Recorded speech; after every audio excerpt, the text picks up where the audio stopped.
Welcome to the Sagebrush Trail. Stories of the West, from the frontier to the Yukon. I'm Mardell, reading Crossing the Plains, Days of 57, by William Audley Maxwell. Chapter 10, Challenge to Battle. We divided our long train into two parts, leaving a short space between the sections. Mr. Wood's two wagons headed the forward part. Toward the close of the day, on which this change of arrangement was made, the forward section turned off the road a short distance before stopping to make camp, and the rear section passed slightly beyond the first, left the road and halted, so that a double camp was formed, with the two sections thus placed for the night in relative positions, the reverse of the order they had maintained during the day. At nightfall, when supper was over and everything was at rest, we saw 3 horsemen going westward on the emigrant road. When they were opposite the Maxwell or forward camp, as the train sections had been placed, these men turned from the road and came toward us.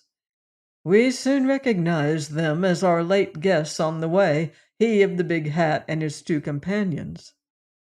Riding into our camp, one of them remarked that they now observed the change made in arrangement of our train, explaining that they had intended to call on the Englishman whose place had been in the lead. They apologized for their mistake.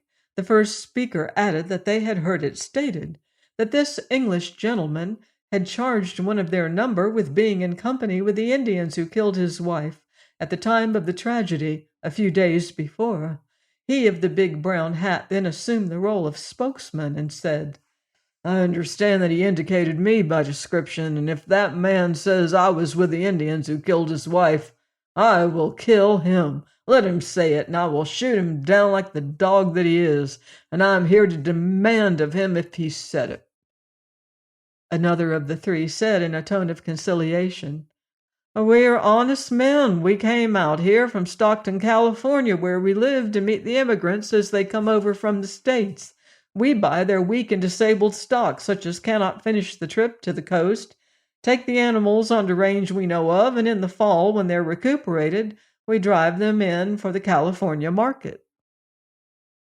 The man under the large hat resumed, "My name is James Tooley. My partners here are 2 brothers named Hawes, and now, if that Englishman or anyone among you says I was with the Indians who killed his wife, I'll shoot him who says it, right here before you all."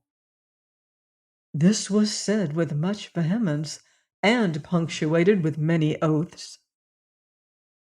Mr. Drennan of our combined company replied, "If you want to talk like that, go where the man is. We don't want that kind of language used here in the presence of our women and children." Tooley, standing erect, high in his stirrups, drew a large pistol from its holster and swung it above his head. "I will say what I please, where I please, and I don't care who likes it," roared Tooley, waving his pistol in the air. W.J. Van Devere, a young man of the Drennan Company, who had been sitting on a wagon tongue near the speaker, leapt to his feet, with a pistol leveled at the big horseman's head, and with a manner that left no doubt that he meant what he said, shouted, "I'll be damned if you can do that here. Now you put down your gun and go." The muzzle of Van Devere's pistol was within an arm's length of Tooley, aiming steadily at his head. Tooley was yet with pistol in hand, but not quite in position for use of it on his adversary. Van Devere's advantage was slight, but sufficient for the occasion. Tooley's companions did not act, appearing to await his orders, and in the suddenness of this phase of the scene, Tooley found no voice for his commands. Others of our men made ready on the instant, believing that a battle was on. It was averted, however. Tooley replaced his pistol in the holster, saying, "Well, of course, as you say, my pie's over yonder. I don't want to kill you fellas." And he didn't. The three rode over to the other group of our men, among whom was Mr. Wood. All of these had overheard what had just been said and felt sure they knew what was coming. Mr. Wood, grief-stricken, disabled, stood pale and fearful amongst the party of timid immigrants, all strangers to him. He the only man probably in the camp without a weapon on his person, his torn arm in a sling across his chest. The big fellow made his statement again as he had made it to us, with the same emphatic threat to kill if he could induce Wood or anyone to speak out and affirm the charge of Tooley's complicity with the Indians. Tooley got off his horse and, pistol in hand, walked among the party, many of whom surely did tremble in their boots. He declared as he stalked about that he would shoot the hapless Wood like a dog or anyone who would repeat the charge. There were but a few men in that part of the camp when Tooley commenced the second tirade in the presence of Wood, but soon more came from the other part of the train. Mr. Wood, in a condition as helpless as if with hands and feet bound, realizing his situation and his responsibility, maintained silence, a silence more eloquent than speech. A single word from him in confirmation of the charge he had made would have precipitated a battle, in which he most certainly, and probably others, including some of his benefactors, would have been killed. Then Tooley saw that a goodly number of men had arrived from the other section of the camp and were watching to see what would happen. Some of these viewing the scene with attitude and looks that boded no good for the man who held the center of the arena. Tooley's threatening talk ceased. Still Wood said nothing.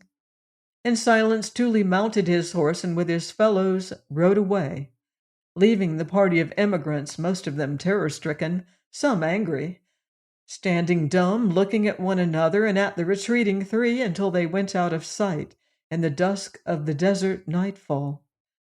Stood there on the sagebrush sward a tableau of silent dumbfoundedness, for how long none knew, each waiting for something to break the spell.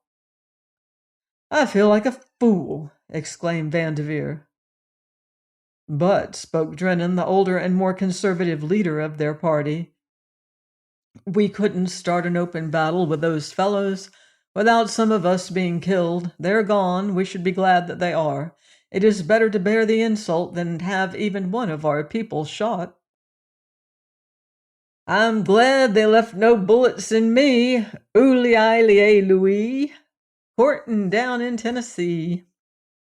This paraphrasing of his favorite ditty was, of course, perpetrated by Jack. But we all wished we knew. Was it true that these men were conspirators with the Indians who had been ravaging the emigrant trains? If so, doubtless they would be concerned in other, and possibly much more disastrous assaults, and perhaps soon. If so, who would be the next victims? But Mr. Wood was still too indefinite in his identification of the man Tooley, at least in his statement of it, to clear away all doubt, or even as yet to induce the majority of our men to act on the judgment of some, that we should follow these plainsmen, learn more, and have it out with them. There were many circumstances pointing not only to the connection of these men with the assault on Mr. Wood's family, but to the probability of their having been responsible for the slaughter of the Holloway party.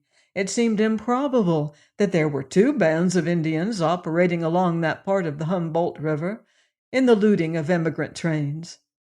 If it could be proved that white men cooperated with the savages in the Wood case, the inference would be strong that the same white men had been accessories in the Holloway massacre. The use of guns in those attacks and the evident abundance of ammunition in the hands of the Indians went far toward proving the connection of white men with both those cases.